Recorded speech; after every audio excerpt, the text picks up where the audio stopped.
All right, if you've been following through with us the last few weeks, we've been traveling through the Gospel of Mark. So, wenn ihr uns gefolgt seid, die letzten paar Wochen, wir sind durch das Markus-Evangelium gegangen. And today we're in Mark chapter 9. Heute sind wir im Markus-Evangelium Kapitel 9. And last week I told you that we'd be talking about hell this week. Und letzte Woche, da habe ich euch schon vorausgesagt, wir werden über die Hölle sprechen heute. It's for that reason that you're going to end up feeling uncomfortable. Und aus diesem Grund werdet ihr euch dann vielleicht nicht so wohl fühlen. So I'm going to get Manfred to read a whole section at the end of this chapter.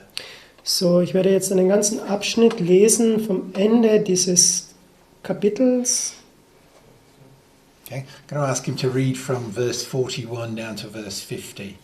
Und ich werde jetzt von Markus Evangelium Kapitel 9, Vers 41 bis zum Vers 50 lesen. So, you can either listen or follow it through on your own copy. So, ihr könnt da jetzt zuhören oder einfach da mitlesen in eurer eigenen Übersetzung.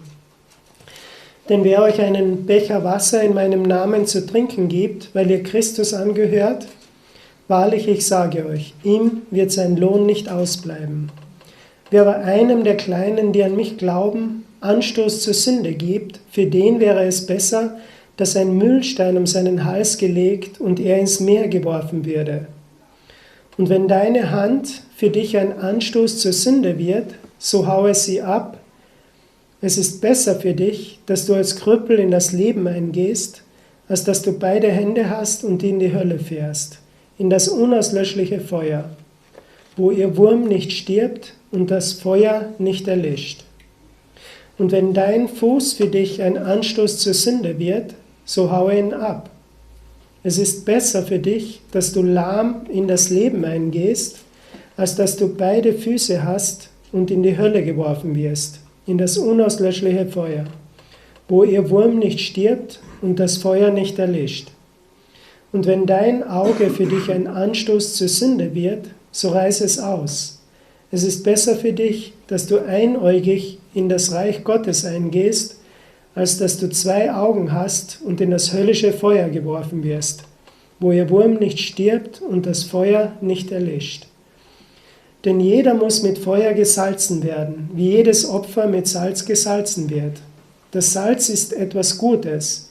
Wenn aber das Salz salzlos wird, womit wollt ihr es würzen? Habt Salz in euch und haltet Frieden untereinander. Thank you. All right, this is a very difficult passage to talk about. So, das ist eine sehr schwierige Bibelstelle, um darüber zu sprechen. It's not the first time in Mark that we've heard Jesus refer to hell. Es ist nicht das erste Mal im Markus-Evangelium, dass Jesus über die Hölle geredet hat. But I left it to now before we look at it in any sort of detail. Aber ich habe das jetzt aufgespart, oder bevor wir das mehr ins Detail anschauen. And what has brought us to this place? Und was hat uns zu diesem Punkt gebracht? Well, earlier on we saw Jesus took a child and set him in the midst of where the disciples were. Nun, früher im Kapitel haben wir gehört, dass Jesus ein Kind genommen hat und das dann mitten dorthin gesetzt hat, wo die Jünger auch waren. And as he spoke about the child, it was very clear that he was using this as a representation of his children rather than small children. So, und als er das so gesagt hat oder so vorgestellt hat, dass es vielmehr darum gegangen, dass wir seine Kinder sind und nicht, es geht nicht hauptsächlich um dieses kleine Kind, was er da gezeigt hat. And he is speaking specifically to the 12 here. Und er spricht jetzt ganz speziell zu den 12 Jüngern hier. You know, we heard that he got into the house and he called the 12 to him. Und wir haben gehört, er ging ins Haus und hat die 12 dann zu sich gerufen. And we'd also talked last week about how as they had begun to believe in him, he was now changing their perspective of what they previously understood. Wir haben gehört, also wo sie an ihn geglaubt haben, so hat er ihre Perspektive oder ihre Sichtweise verändert von dem, was sie vorher geglaubt haben. So we have to understand Jesus is talking to a group of Jewish men. So müssen wir auch verstehen, Jesus spricht hier über eine Gruppe von jüdischen Männern. They have recognized him as Messiah, Sie haben ihn anerkannt als den Messias. and once they've done that, he's now looking to change their understanding of what that means. Und nachdem das passiert ist, so möchte er ihnen das Verständnis jetzt ändern, also was das eigentlich bedeutet. So he's changing their perspective as to how they should look at each other. So ändert er ihre Perspektive, wie sie einander anschauen sollten oder sich sehen sollten. You know, they've been arguing about who was the greatest. Weil sie haben zum Beispiel gestritten, wer unter ihnen der Größte ist. And Jesus said, you can tell the greatest, he's the one at the bottom, serving. Jesus sagte ihnen, man kann merken, derjenige, der der Größte ist, ist ganz unten und der dient. That doesn't sound like the kingdom that I'm part of. Das klingt nicht so wie das Königreich, wo ich ein Teil davon bin. You know, we look upwards to the greatest. Weil wir schauen immer nach oben, zu dem Größten. Jesus says the greatest will be the least. Und Jesus sagte, der Erste oder der Größte wird der Letzte sein. So understand, he is changing perspective. So müssen wir verstehen, er verändert die Perspektive. So, he wants to change your perspective. So er möchte auch deine Perspektive verändern. We all have our own ideas of things. Wir haben so alle unsere eigenen Ideen von den Dingen. Some of those ideas are more near the truth than others. Manches von diesen Ideen das ist näher bei der Wahrheit als andere. And one of the ideas that we have, we think we know about hell. Und eines so der Ideen, die wir haben, wir denken uns, wir wissen etwas über die Hölle. Either it doesn't exist, Entweder gibt es die gar nicht, or it exists and we don't want to think about it, und sie existiert und wir wollen gar nicht drüber nachdenken, or it's just one big party for heavy metal lovers. das ist so eine Riesenparty für diejenigen, denen die Heavy Metal Musik so gut gefällt. You're going to get your view changed. Also eure Sichtweise wird verändert werden. Okay, so as we began with this morning, I was thinking about this through the week because I saw a bit of a documentary this week. So, bevor wir anfangen, heute Morgen, so möchte ich noch etwas ansprechen. Ich habe eine Dokumentation gesehen diese Woche. Yeah, it was made 2008. Das wurde 2008, im Jahre 2008 produziert. So I'm up with the times, you see. So, ich gehe sehr mit der Zeit, das könnt ihr sehen. But one of the things that I see people struggling with is the difference between doing something because they're told to do it and doing something because they want to do it. Und da ist etwas vorgekommen, also es gibt Menschen, die tun etwas, weil sie das müssen, und andere tun etwas, weil sie es selbst wollen. None of us like to be told to do something. Niemand von uns, der möchte gerne, dass jemand dem sagt, was wir tun müssen. But how many of you have travelled in a car recently, in a vehicle like that? Wie viele von uns oder von euch seid gereist mit einem Auto vor kurzem irgendwo hin? And when you were travelling, who put a seatbelt on? Und nachdem ihr gereist seid, also wer hat den Sicherheitsgurt verwendet? You see, notice I didn't say hands up if you don't wear a seatbelt in the car. Seht ihr, ich habe nicht gesagt, hebt die Hände, wenn ihr keinen Sicherheitsgurt gehabt habt. The question is why? Die Frage stellt sich, warum? Why did you put your seatbelt on? Warum habt ihr euch angeschnallt? Because I learned it in driving school. Okay. Somebody told you to. So, wir haben das in der Fahrschule gelernt, das heißt, Any jemand hat uns das gesagt, wir müssen das tun. Any other reasons? Gibt es noch irgendwelche anderen Gründe The car tells you? für die Sicherheit? Yeah. You want to be safe, right? Yeah. You want to be safe on your own, right? Keep you safe? Also man ist sicherer damit. How many people do it because it's the law? Wie viele tun das, weil es das Gesetz ist? Yeah, And some of the guys at this point. you get a, what is it, €50, €100 fine or €70 fine if you're caught not wearing it? Weil man bekommt ja eine 50, 70 oder 100 Euro Strafe, wenn man erwischt wird, also wenn man nicht angeschnallt ist. I remember when they were first introduced, because I'm that old. Ich weiß noch, wo sie das erste Mal die Sicherheitsgurte gehabt haben. Also ich bin schon so alt. Are you that old as well? Yeah. I think so, ja. And I remember that the big controversy over who's going to tell me whether I'm going to wear a seatbelt or not. Und dann kann ich mich noch erinnern über diese riesen Kontroverse, also über diesen Argumentationen, also wo die Leute gesagt haben, wer wird mir schon sagen, dass ich mich anschnallen soll? And that debate still goes on. Und so dieser Streit, den gibt es heute noch. For Ardi, you can actually get something that plugs into the seatbelt and stops it going beep, beep, beep, beep, beep, beep. Also nur für den Adi, es gibt irgendwelche Sachen schon, das kann man so hineinstecken beim Sicherheitsgurt, dass nicht mehr dieser Alarm losgeht, wenn man nicht angeschnallt ist.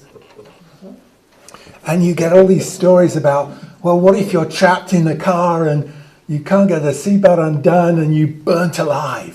Und dann gibt es die ganzen Geschichten. Was passiert, wenn du zum Beispiel in deinem Auto feststeckst und dann brennt das Auto und dann verbrennst du lebendig, weil du kannst dich nicht abschnallen.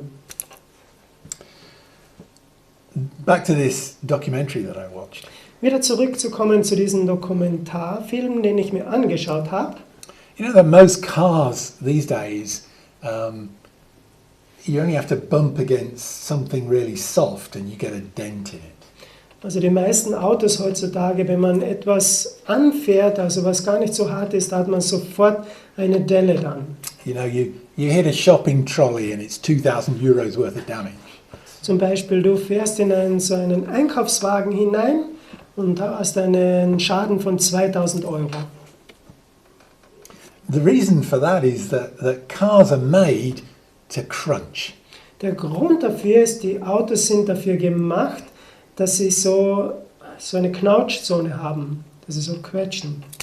Because in the center of the car there is what's called a cage. Weil so inmitten vom Auto, da ist etwas, was man nennt als einen Käfig. Everything else collapses and absorbs the energy. Alles andere, das kollabiert und das nimmt dann diese Energie auf. So that central portion where you are doesn't crunch. So dass dieser mittlere Abschnitt, wo du sitzt, der wird dann nicht zerdrückt. And it's called a safety cage. Und das wird genannt ein Sicherheitskäfig. Right. This research in the documentary So diese Nachforschung in diesem Dokumentarfilm was an investigation into cars that had turned over in an accident. und das war eben, die haben so geforscht über Autos, die in einem Autounfall sich überschlagen haben, also umgekippt sind. One of the problems with people buying big SUVs and four-wheel drives Eines der Probleme mit Leuten, die diese großen SUVs, Autos kaufen, also diese Allradfahrzeuge, is that they turn over easier ist, dass die leichter umkippen, because the center of gravity is higher. weil so der Mittelpunkt von dieser Schwerkraft ist viel höher. It's made worse that cars are a lot lighter nowadays than they used to be. Das ist noch schlimmer, weil die Autos heutzutage sind viel leichter, als es schon vorher war. And they're faster. Und sie sind schneller. So the number of cars turning over in accidents is far higher now than it was 20 years ago. So die Autos, die sich überschlagen heutzutage, die Zahl davon ist viel höher, als es vor 20 Jahren war. So there was an investigation into cars that had turned over in a particular area of America. So da gab es eben diese Nachforschung von verschiedenen Autos, die alle so sich überschlagen haben in einem Gebiet von Amerika. And what came out from the research Und was da herauskam von dieser Nachforschung, was that on all these cars that had turned over, dass von all den Autos, die sich überschlagen hatten, the only deaths that had occurred inside the car die einzigen Todesfälle, die es gegeben hat im Auto drin, were to people who hadn't put their seatbelts on. das waren von Menschen, von Leuten, die keinen Sicherheitsgurt hatten oder nicht sich angeschnallt hatten. As a result, those people have been thrown around inside the car or they've been thrown out of the car even. Als Resultat sind sie dann im Auto so hin und her geschmissen worden oder es war sogar so, dass sie aus dem Auto herausgeschleudert wurden. So in that particular circumstance, the seatbelt had saved lives. So in diesem speziellen Umstand hatte der Sicherheitsgurt Leben gerettet. Now, this is not an argument for wearing seatbelts. So das ist jetzt nicht ein Argument, dass wir einen Sicherheitsgurt tragen müssen, It's about the question of why do you wear one? sondern es geht um die Frage, warum trägst du einen Sicherheitsgurt? Do you wear one to keep you safe? Trägst du einen, damit du sicher bist? Do you wear one because you're commanded to? Oder trägst du einen, weil du das so musst? Or do you decide not to wear one because you want to be free in your choice? Oder entscheidest du dich, keinen zu tragen, weil du möchtest in deiner Wahl, in deiner Entscheidung Freiheit haben? I'm going to shift that scenario now to what we learn about God. Ich möchte jetzt dieses ganze Bild oder diese Szene jetzt rüberbringen. About what? God. Also zu Gott. Manfred, we're a church. Good to remember. It's our fault because we don't have anything written on the walls that reminds us. So, es ist unsere Schuld, weil wir haben nichts auf den Wänden geschrieben, das uns daran erinnert. We don't need to, it's in our hearts. Amen.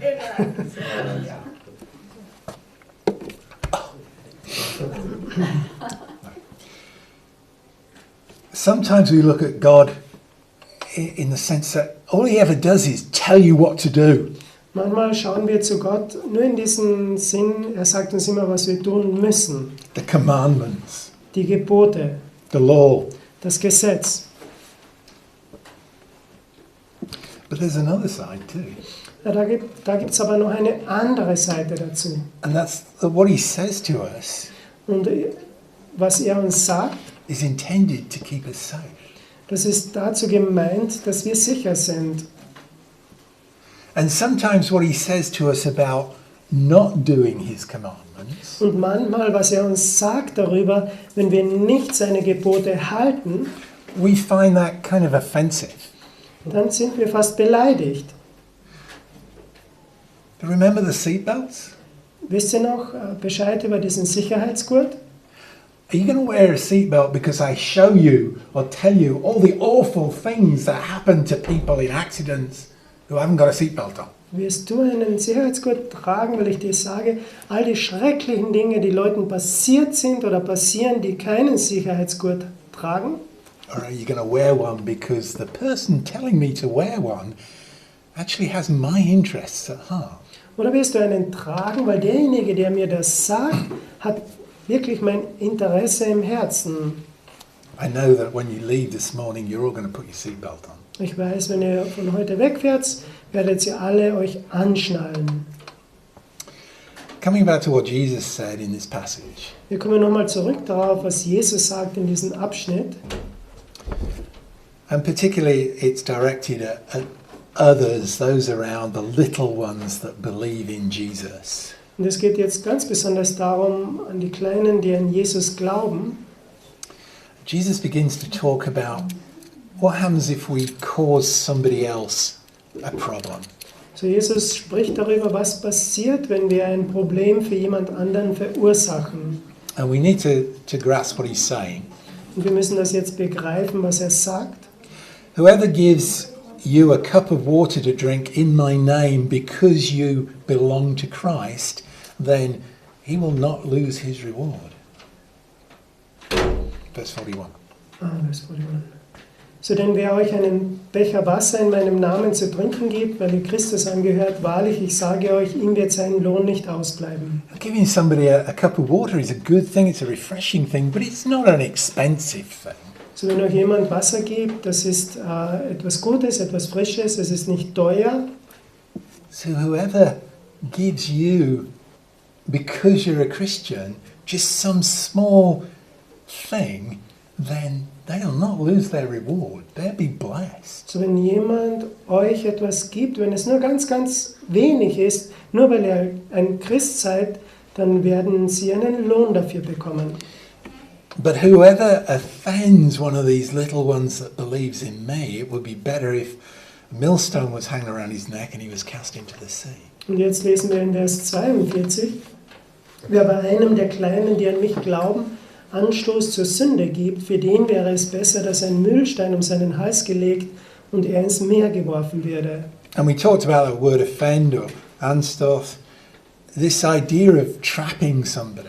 Und wir sprachen über dieses Wort, also Beleidigung, Anstoß. Also das bedeutet, dass jemanden eine Falle gestellt wird. This is not just upsetting somebody because you're wearing the wrong colour clothes this morning. Also es geht jetzt nicht darum, dass jemand einen Anstoß hat oder beleidigt wird, weil du die falsche Kleidung anhast heute Morgen. Maybe you're reading the wrong version of the Bible. Oder du hast die falsche Bibelübersetzung, die du liest. No, this is actually causing somebody to get trapped. Nein, es geht darum, dass jemand dazu gebracht wird, dass er in eine Falle kommt. Leading them somewhere where they can't get out again. Dass du jemanden wohin führst, wo er nicht mehr herauskommen kann. And that involves actions on your part. Und da braucht es wirklich eine Handlung an deiner Seite. Am I living in a way, am I doing things in such a way that I'm setting an example for others to end up being trapped in a dead end? Lebe ich auf eine Art und Weise oder mache ich Dinge, dass andere dann dazu geführt werden, dass sie in eine Sackgasse hineinkommen, wo sie nicht mehr heraus können. And Paul talks about this in some of his letters. Und Paulus sprach auch darüber in manchen von seinen Briefen, Causing another person to stumble. dass man jemand anderen zu Fall bringt oder dass man einen Anstoß wird für jemanden. You're living and doing something, hey, you can handle it because you're strong, but what about them? Du lebst dort in dieser Situation, du bist stark, aber was ist mit ihnen?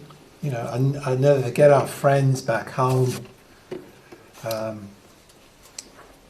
One of them was an evangelist, was very effective at reaching people in some of the darker areas of the city. Ich kenne einen von unseren Freunden zu Hause, der war ein Evangelist und der hat Menschen dort erreicht. Also da war ziemlich ein finsteres Viertel von der Stadt. And he would go into the bars and nightclubs after midnight and share the gospel with the people who frequented those places. Und er ging eben in diese Bars, in den Nachtclubs, das war nach Mitternacht, und er hat das Evangelium weitergegeben diesen Leuten, die dort in diesen Bars und in diesen Nachtclubs waren. But ended up his son went with him. Aber dann kam das so, dass sein Sohn sogar mit ihm mitgegangen ist. Because it's like a cool thing to be seen doing, isn't Weil it? das war ja cool, also man wird dabei gesehen, wenn man sowas tut. But his son didn't have the strength Aber sein Sohn, der hatte nicht diese Stärke and ended up getting caught in the cycle of the drugs and the nightclubs. und er ist dann so verstrickt geworden oder gefangen geworden mit Drogen und in diesen Nachtclubs. This is the offense. So, das ist der Anstoß. And Jesus is saying, you know, you'd be better off thrown into the sea with a heavy weight around you. Und Jesus sagt da in Vers 42, es ist besser für dich, dass du ein schweres Gewicht um dich hast und in einen tiefen See oder ins Meer geworfen wirst damit. And understand, this is not just upsetting them because of the way you comb your hair in the morning. Also da geht es nicht darum, also dass du jemanden zornig machst mit der Art und Weise, wie du dich kämpfst am Morgen. But living in such a way that you're going to lead somebody else astray. Aber dass man auf so eine Art und Weise lebt, dass dann jemand vom Weg wegkommt. And then he takes it into the person rather than how you relate to people around you. How about yourself? Und dann macht er das persönlich. Also wie ist es mit dir selbst? If your foot offends thee, Wenn dein Fuß ein Anstoß wird für dich, Vers 43. you know, I look at my feet every morning and I'm offended. Oh, Also ich schaue meine Füße an jeden Morgen und das ist für mich ein Anstoß. no. He's talking about, are you walking in a direction that is going to lead you astray? Nein, er spricht darüber, gehst du in eine Richtung, die dich vom Weg wegbringt? Yeah, John's gospel and his letters, they encourage us to walk in the light. Die Johannesbriefe und das Evangelium vom Evangelisten des Johannes, da werden wir immer wieder dazu ermutigt, dass wir im Licht wandeln sollen. Are your feet leading you somewhere else? Tragen deine Füße dich woanders hin? Because this is the contrast. Jesus is saying you're better off being lame than letting your feet lead you somewhere that you don't need to go. Weil das ist jetzt dieser Gegensatz. Also es ist besser für dich lahm zu sein, als dass du vom Weg wegkommst. And the contrast in verse 45 is that, better to go in physically damaged into life as opposed to somewhere else. Und was hier wir lesen, also es ist besser, wenn du einen Schaden hast, als du woanders dann landest. Also in Vers 45 lesen wir das. Now in times past people read that and thought, I've got to maim myself before I'm going to be pure enough to go to heaven. Und Leute haben das gelesen und so verstanden, ich muss mich zuerst verstümmeln, also das heißt eine Hand wegschneiden, einen Fuß wegschneiden, als dass ich dann auch in die Herrlichkeit kommen kann, in den Himmel kommen kann. And they don't understand the contrast that Jesus is drawing here. Und sie verstehen überhaupt nicht diesen Gegensatz, den Jesus hier damit macht. That walking in the wrong way Dass wenn wir auf die falsche Art und Weise gehen oder den Weg gehen, is going to send you into hell. so wird er dich in die Hölle schicken. Now, and you start asking now, well, this comes back to God. Is God arranged a place called hell? Und dann fragen wir uns, also hat Gott einen Platz schon vorbereitet und der heißt Hölle? And that's why we can spend a little time looking at that word. Und jetzt können wir eine kurze Zeit damit verwenden, dass wir uns dieses Wort anschauen. You'll find it in the Old Testament and the New Testament. Du findest dieses Wort im Alten Testament, sowohl auch im Neuen Testament. Depending on what version of the Bible you're reading, Und es ist abhängig, von welcher Bibelübersetzung aus du liest. it's not the same word. Und es ist nicht dasselbe Wort. Okay. Hell is a translation. Hölle, das ist eine Übersetzung. Most of the places in the New Testament, it's a translation of the word Gehenna. Also das meiste, was wir im Neuen Testament finden, ist eine Übersetzung von Gehenna. What's that mean? Was bedeutet das? Well, it's a word that's associated with things. Nun, das ist ein Wort, was in Verbindung steht mit Dingen. It's not something that you can say, oh, Gehenna means this. Und es ist nicht so, dass man sagen kann, nun, Gehenna bedeutet das. It's a word that evokes ideas in the mind. Es ist ein Wort, was Ideen hervorbringt in unserem Kopf. Now, we already said that Jesus is speaking to his disciples. Nun, wir haben schon gesagt, dass Jesus zu seinen Jüngern spricht. And these men were, brought up Jewish. They had a Jewish understanding and a Jewish view. Und diese Männer waren Juden, die sind jüdisch aufgewachsen, sie dachten wie ein Jude. And so if Jesus used the word Gehenna, and he probably didn't, because he was probably speaking Aramaic, So als Jesus das Wort Gehenna verwendet hat, er hat es wahrscheinlich nicht getan, weil er hat ja Aramäisch gesprochen. it would have evoked the idea of a Hebrew word, Sheol. Dann hätte es so die Idee von einem hebräischen Wort hervorgebracht und das Wort heißt Sheol. Again, the word itself doesn't have a specific meaning, Wiederum, das Wort an sich selbst hat nicht eine besondere Bedeutung, but spoken to somebody of a Jewish culture, aber wenn man zu jemandem spricht mit der jüdischen Kultur, it would evoke the idea of somewhere very deep and very dark beneath us. da wird es die Idee dann bringen, etwas sehr Tiefes, sehr Finsteres, was unter uns ist. And a place where the dead go. Und ein Ort, wo die Toten hingehen. But it's also a place that's got a division in. Aber das ist auch ein Ort, wo es so eine Trennung gibt dazwischen. And the division is those that are going to end up in a good place and those that are going to end up in a bad place. They're waiting for that judgment. So die Trennung ist von denen, die zu einem guten Ort kommen werden und diesen, die an einem schlechten Ort kommen werden und die dann aufs Gericht warten. Now, if you look for that word in the Old Testament, Wenn du nach diesem Wort suchst im Alten Testament, it's sometimes translated hell, sometimes the grave, and sometimes the pit. Manchmal wird es übersetzt Hölle, die Grube, das Grab.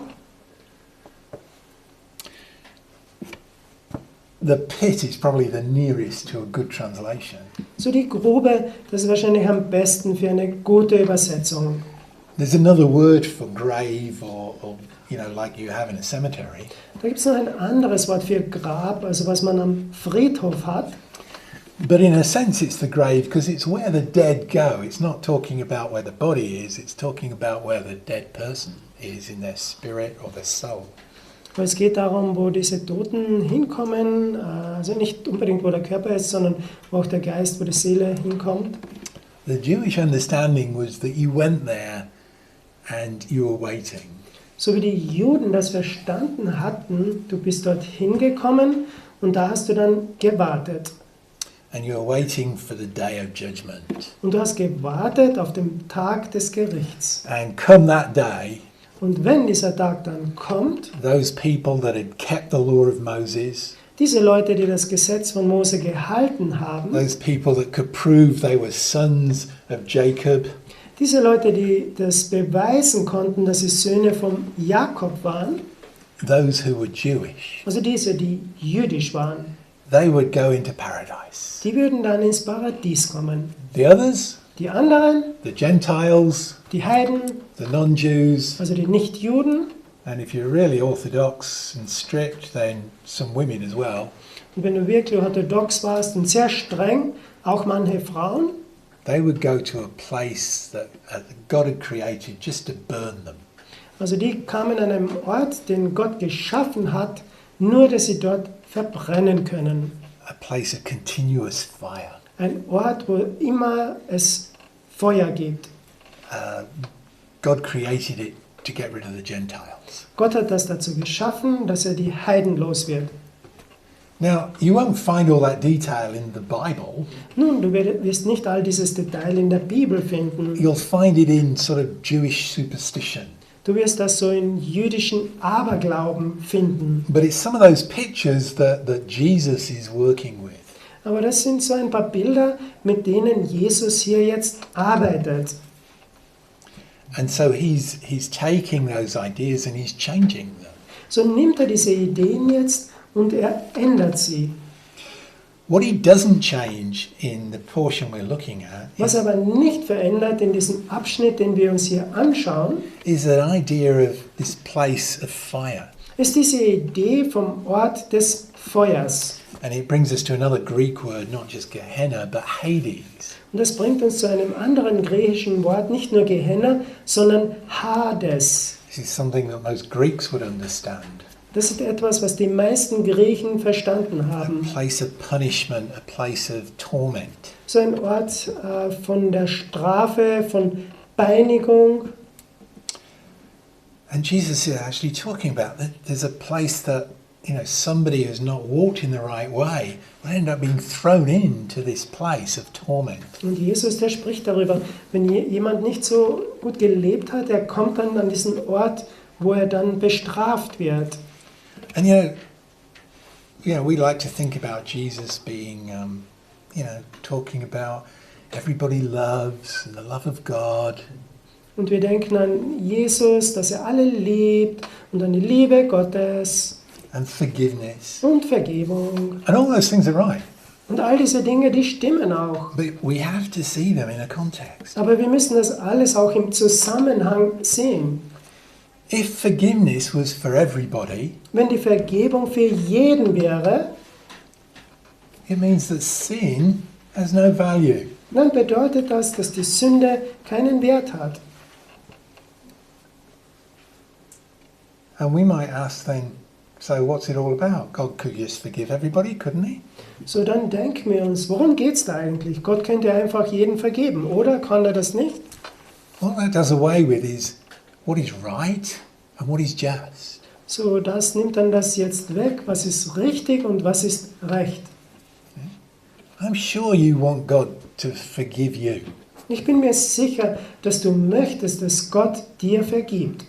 Because you haven't been that bad, have you? Weil du warst ja nicht so schlecht, oder? Okay, you did some bad stuff when you were a kid, but you're going past that now. Okay, du hast ein paar schlimme Sachen gemacht, als du noch ein Kind warst, aber du bist ja jetzt schon darüber hinausgewachsen. And there are people a lot worse than you. Und da gibt es Leute, die sind viel schlimmer wie du. So surely he can forgive you. So, sicher, Gott kann dir vergeben. Well, where's the line? Wo ist der Wort? The line. Also wo ist jetzt diese Linie, diese Grenze? Yeah. How much bad do you have to, how much worse do you have to be? Also wie viel schlimmer oder schlechter musst du werden? A bit more bad than you are? Also noch ein bisschen schlechter sein, wie du schon bist? You read in the Old Testament that God is angry. Du liest im Alten Testament, manchmal kommt das vor, Gott ist zornig. And you see his anger is directed at the things people have done and the events that it's caused. Und man sieht, dass sein Zorn geht gegen das, was getan ist, also die Ereignisse, die da verursacht wurden. You know, I just reading the other day of an accident where somebody who was on cocaine had driven down the centre of the road and driven head on into a taxi driver who was dropping a fare off. Also ich habe gelesen über jemanden, der war so mit Kokain voll und er ist gegen ein Taxiauto gefahren. And the taxi driver died. Und dieser Taxifahrer, also der eigentlich unschuldig war, der ist gestorben. And the guy who'd driven into him couldn't remember a thing. Und derjenige, der in den hineingefahren ist, der konnte sich an nichts mehr erinnern. And we think, well, what should happen to that guy? Und dann denken wir uns, was sollte mit diesem Mann passieren jetzt? Should you forgive him? Sollte man den vergeben? Shouldn't there be some consequences? Sollte es nicht auch Konsequenzen da geben? And you take it to the next step on. You read about, genocide. You read about one tribe of people trying to wipe out another. You know, we look into the history and we think millions of people have died.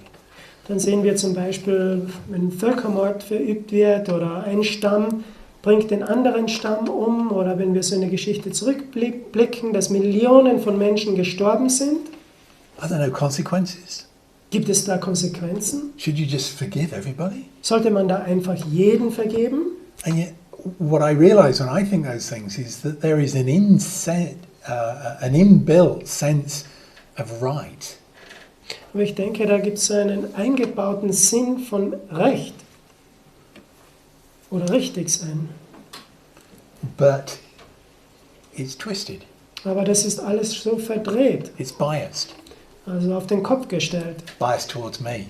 Und das ist auf mich gerichtet. I know what's right. Ich weiß, was richtig ist. You know? When somebody flies past me at 200 kilometers an hour on the autobahn, Wenn jemand bei mir so vorbeizischt mit 200 km/h auf der Autobahn and then a police car flies past me following him, und ein Polizeiauto zischt dann wieder vorbei an mir und das folgt ihm, I'm not thinking, oh no, he's going to get a fine for speeding. dann denke ich mir nicht, oh nein, der wird jetzt eine Strafe bekommen, weil er zu schnell gefahren ist. I'm thinking, Also ich denke mir, ja.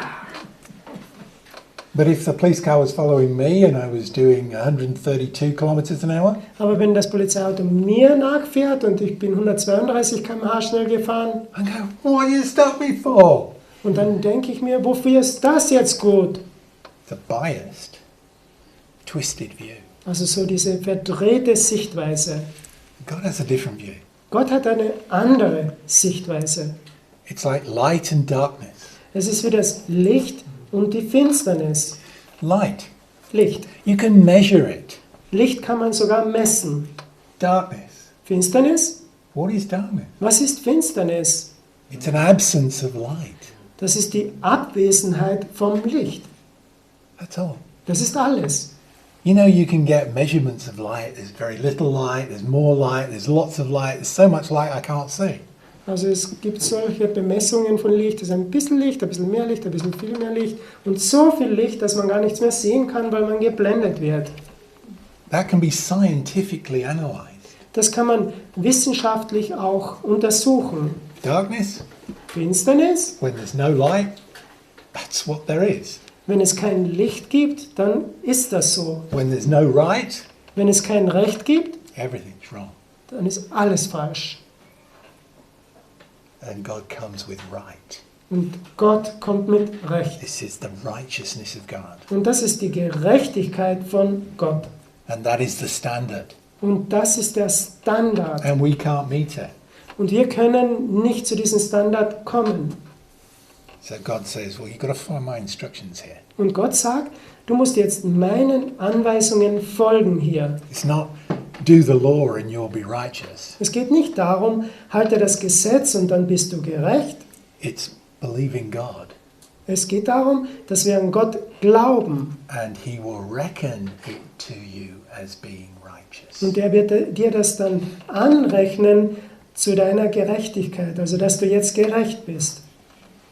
So where does this bring us with the idea of hell? So, wo bringt uns dann das jetzt hin mit dieser Idee von der Hölle? Hell is for those people who rejected God's righteousness. Hölle ist für diese Leute, die die Gerechtigkeit von Gott abgelehnt It haben. was actually designed for that rebellion that took place before you were born. Es ist eigentlich dazu geschaffen für die Rebellion, die stattgefunden hat, bevor du geboren wurdest. This is not the rebellion in the garden. Das ist nicht die Rebellion im Garten. This was when, that angel Lucifer decided he could do better than God. Und das war dazu da, wo dieser Engel Luzifer sich gedacht hat, er ist besser als Gott. And there was a rebellion in heaven. Und da gab es eine Rebellion im Himmel. And he took a third of the angels with him. Und er hat ein Drittel von den Engeln mit sich genommen. This is what hell was designed for. Und dafür wurde die Hölle geschaffen. We can understand the place a little bit better So, wir können den Ort ein bisschen besser verstehen, by looking into the Old Testament a little. indem wir ein wenig in das Alte Testament hineinschauen.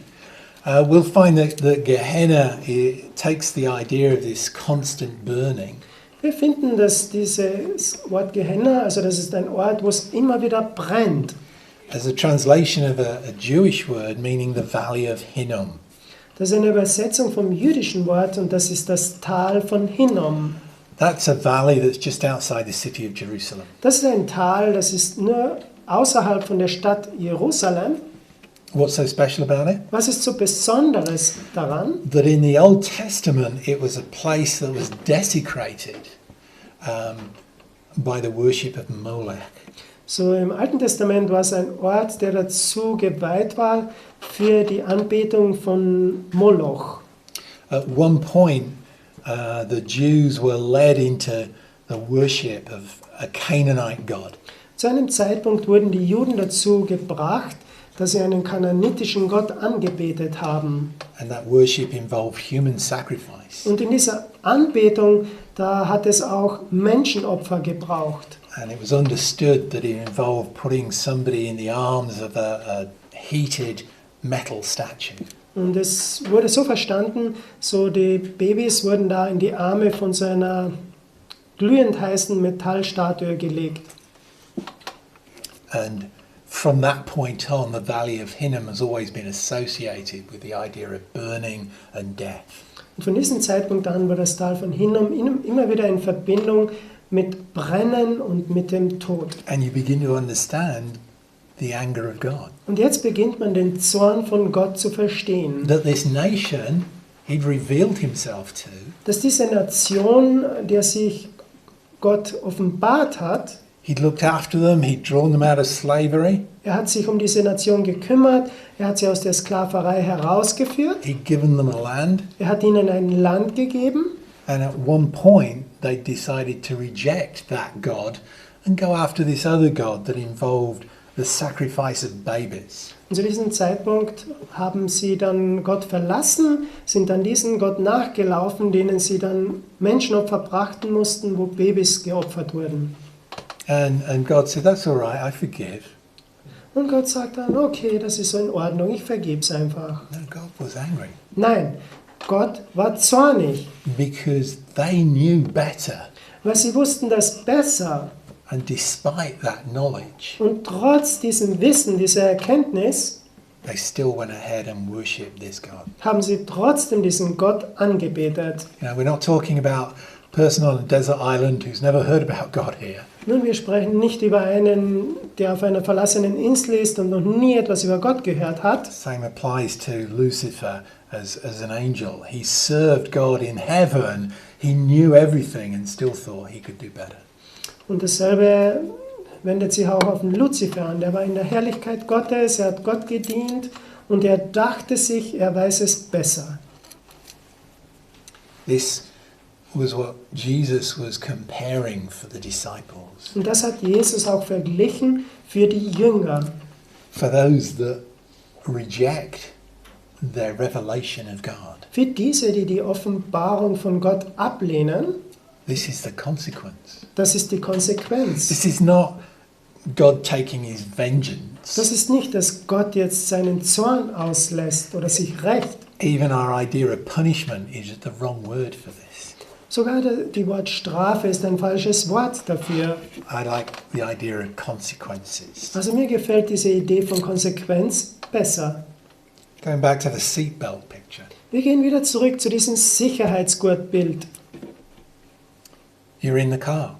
Du bist im Auto. Car's been involved in an accident. Das Auto ist in einen Unfall hineingekommen. And I use the word accident. It could be nobody's fault. Und ich verwende dieses Wort Unfall. Ich denke, in Englisch ist auch Zufall. Das kann auch die Schuld von keinem gewesen sein. But a car rolls over. Aber das Auto, das überschlägt sich. If you're wearing a seatbelt, you survive. If you're not, you don't. Wenn du einen Sicherheitsgurt anhast, dann überlebst du diesen Überschlag. Wenn nicht, dann bist du tot. And you die. Und du stirbst. Is that punishment for you breaking the law? Ist das jetzt eine Strafe, weil du das Gesetz gebrochen hast? Punishment for you not doing what the policeman told you to do? Eine Strafe, weil du nicht das getan hast, was der Polizist dir gesagt hat? No, it's a consequence of your choice. Nein, das ist jetzt eine Konsequenz von deiner Wahl, von deiner Entscheidung. You were the only one that could make the choice whether you put the belt on or not. Du warst der Einzige, der diese Wahl treffen konntest, ob du jetzt den Sicherheitsgurt anlegst oder nicht. Why you make that choice is up to you. Warum du diese Wahl jetzt triffst, das ist dir überlassen. You might put the belt on because you're afraid of the consequences. Du schnallst dich vielleicht an, weil du vor den Konsequenzen Angst hast. You may put the belt on because it's the right thing to do. Oder du schnallst dich an, weil es einfach das Richtige ist. You may put the belt on because you can't afford the fine. Oder du schnallst dich an, weil du dir die Strafe nicht leisten kannst. What's important, Aber was wichtig ist, not the reason, ist nicht der Grund, it's the choice. sondern die Wahl, Do you put it on or not? ob du dich anschnallst oder nicht. The consequences aren't God wreaking vengeance. So die Konsequenzen sind nicht, dass Gott sich jetzt rächt, They're a consequence. It's just that's what happens if you make the wrong choice. sondern die Konsequenz ist das, was passiert, wenn du die falsche Entscheidung triffst. The message of Jesus Die Botschaft von Jesus is knowing the terrible consequences. ist, die schrecklichen Konsequenzen zu kennen. What he's trying to stress in teaching his disciples here is it's worth anything to avoid the consequences. Und was er seinen Jüngern versucht zu sagen, es ist wert, dass man alles tut, um diese Konsequenzen aus dem Weg zu gehen. It takes too long to put my seatbelt on. Es braucht zu lange, bis ich mich anschnalle. Half a second compared with the consequences. Eine halbe Sekunde im Vergleich zu den Konsequenzen. It restricts my freedom. Es schränkt meine Freiheit ein. I want to do what I want to do. Ich möchte tun, was ich will. Compared with the consequences. Im Vergleich zu den Konsequenzen, So use your seatbelt. so, verwendet euren Sicherheitsgurt. Jesus is saying, do whatever it takes to avoid the consequences. Und tut's, was Jesus euch sagt. Tut's, was immer es braucht, um die Konsequenzen zu vermeiden. That's the message here. You see, it's not a theological exposition of the word hell. Das ist jetzt die Botschaft. Das ist nicht so eine theologische Lehre über das Wort Hölle, It's Jesus saying, whatever it takes, sondern es ist, was Jesus sagt, was immer dazu notwendig ist. avoid the consequences. Vermeidet die Konsequenzen And keep on top of it. und bleibt dran. That's how he ends this chapter here. Und so beendet er dieses Kapitel hier, Seasoned with salt. dass man mit Salz gewürzt ist. Don't let the salt lose the flavor. Also lasst es nicht so weit kommen, dass das Salz salzlos wird oder geschmacklos wird. Yeah, I've worn a seatbelt ever since I passed my driving test in 1974. Ich habe einen Sicherheitsgurt getragen, seitdem ich meine Fahrprüfung gemacht habe, seit 1974. There was a period of time when I first moved to Austria, Da gab es eine Zeit, wo ich zuerst nach Österreich gezogen bin and the vehicles they had up at the castle, und die Autos, die es dort oben am Schloss gab, you put a seatbelt on, man hat da den Sicherheitsgurt angeschnallt and you'd have chocolate all over your shirt und man hatte Schokolade überall auf dem T-Shirt, because the previous person had been. weil der vorige Fahrer, der hatte irgendwas gemacht da. You go and try and find the seatbelt, and it was tied in a knot behind the seat behind you. Man versuchte den Sicherheitsgurt zu finden und der war da verwickelt in einen Knopf hinter dir. There were so many reasons why I could just forget this. Also es gab so viele Gründe, wo ich mir denken hätte können, vergiss das hier. But it was worth making the effort. Aber es war wert, sich da anzustrengen. So Nicht nur, not only do you die when you don't wear a seatbelt. not only did I want to wear a seatbelt, One more time, I don't get. I wanted to wear a seatbelt, Also er wollte einen Sicherheitsgurt tragen, but I also wanted the next person in to wear it as aber er well. wollte auch, dass der Nächste nach mir dann einen Sicherheitsgurt haben kann. That's the salt.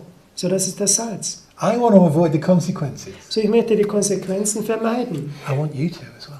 Ich möchte, dass ihr auch das tut. Let's pray. Lasst uns beten.